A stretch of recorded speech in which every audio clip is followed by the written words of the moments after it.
Top de linha, doutor Ricardo Pereira, aqui no programa Saúde do Povo.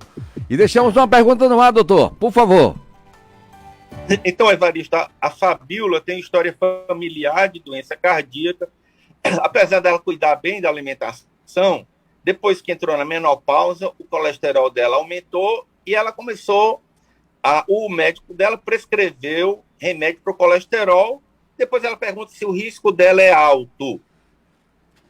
Ela disse que foi depois da menopausa. Depois da menopausa. Então, o primeiro comentário é sobre o que eu já tinha falado anteriormente, que depois, o risco do homem é maior do que a mulher, enquanto a mulher menstrua. Depois da menopausa, o risco passa a ser igual, ou seja, o estrógeno, o hormônio feminino, protege.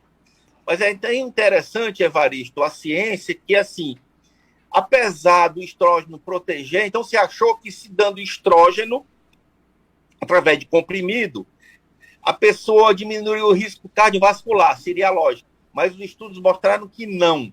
Então, hoje, aquela famosa reposição hormonal pode ser feita por outros motivos.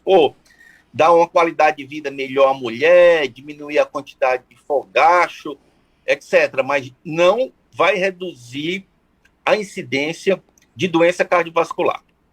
Então, voltando aqui para a Fabíola, ela falou que foi passada uma medicação se ela tem um risco alto. Fabíola, existem várias tabelas de se calcular o risco cardiovascular. A maioria delas leva em consideração o colesterol total, o HDL, que é o bom colesterol, o nível de pressão, a idade do indivíduo e se ele tem a história familiar que você falou. Aí, Fabíola, em relação ao LDL, o nível desejado de LDL vai mudar de acordo com o risco. Eu não sei, eu não tenho outros parâmetros para calcular o seu risco aqui, mas é assim, se o indivíduo tiver o risco cardiovascular baixo, é tolerável que o LDL fique até 130. Se o indivíduo tem um risco cardiovascular moderado, o LDL não deve passar de 100. Se o indivíduo tem um risco cardiovascular alto, o LDL, lembrando que o LDL é o colesterol ruim, o LDL não deve passar de 70, Evaristo. E se o indivíduo tem um risco muito alto, o que é um indivíduo que tem risco muito alto? Aquele que já teve problema no coração ou teve AVC, trombose. Então, esse indivíduo, o LDL, deve ficar abaixo de 50.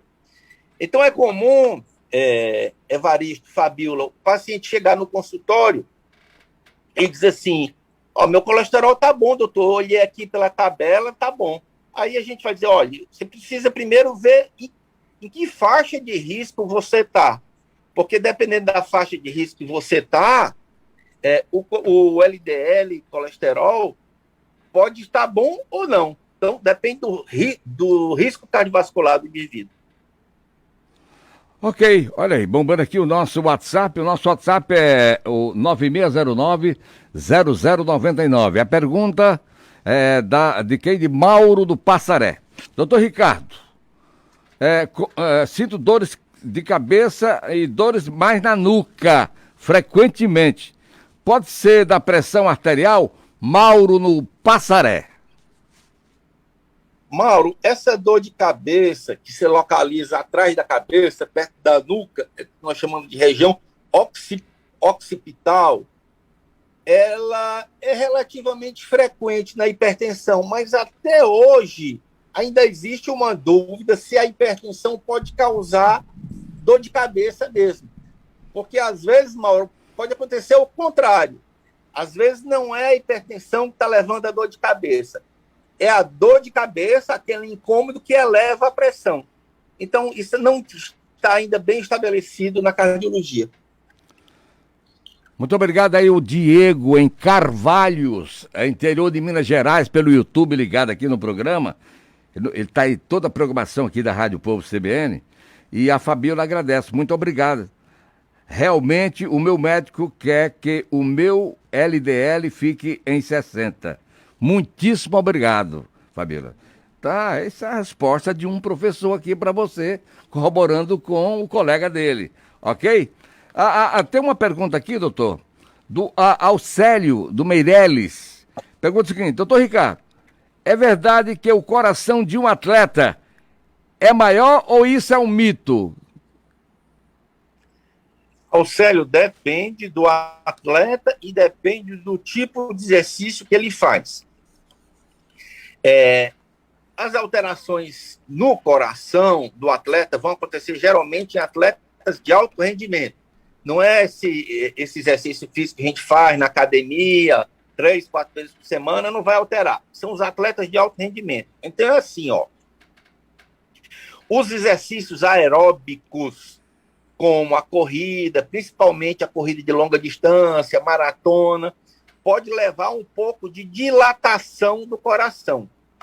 Enquanto que os exercícios resistidos, que é o popular levantamento de peso, pode levar a uma hipertrofia do coração. O que é hipertrofia? É aumento da espessura, aumento da espessura do coração. Então, assim, respondendo a sua pergunta, sim, pode haver alteração do coração, mas só para atletas de alto nível, e o mais comum é exercício aeróbico, dilatar, e exercício resistido, hipertrofiar. Ok, o meu amigo André Nelson disse: Vavá, na verdade eu não estava fazendo alimentação, eu estava fazendo uma corridinha, ele corre, mesmo aos 62 anos, e faz muito bem, ok? Retifiquei aqui, tá bom assim, o André Nelson? Muito obrigado, viu, pela preferência. Bom, o Talvanes tem uma pergunta aqui muito interessante, no Rodolfo Teófilo. O que vem a ser morte súbita? Talvanes, por definição, morte súbita é toda morte que acontece até 24 horas de uma internação hospitalar. Ou seja, ela pode acontecer sem dar tempo de chegar a nenhum hospital, mas se ele chegou ao hospital e antes de 24 horas de internação ele morreu, então ele teve uma morte súbita. A morte súbita, às vezes, é chamada pela população de ataque. A causa mais comum de morte súbita é o infarto agudo do miocárdio. Outras causas seriam o acidente vascular cerebral, o AVC. É interessante, Evaristo, que o seguinte, em relação à morte súbita de atleta, Evaristo, 99% das mortes súbitas de atletas são testemunhadas. Raramente o indivíduo morre sem testemunha, como foi o caso do João Paulo Diniz, que morreu no banheiro. 99% dos atletas que têm morte súbita é testemunhado. No entanto, Evaristo, apenas 35% recebe ressuscitação cardiopulmonar, que não precisa ser ninguém da área de saúde. A população deveria ser treinada para fazer manobras básicas de ressuscitação cardiopulmonar. Então, repetindo a cifra, enquanto 99% das mortes súbitas dos atletas são testemunhadas, só 1/3 desses vai receber ressuscitação cardiopulmonar. Doutor Ricardo Pereira, muito obrigado, professor. Volte sempre ao programa, prazer grande, eu repito mais uma vez, tê-lo aqui no programa. E parabéns pela sua performance mais uma vez. É um parabéns de todo mundo que está nos acompanhando agora, o leigo. Volte sempre ao programa.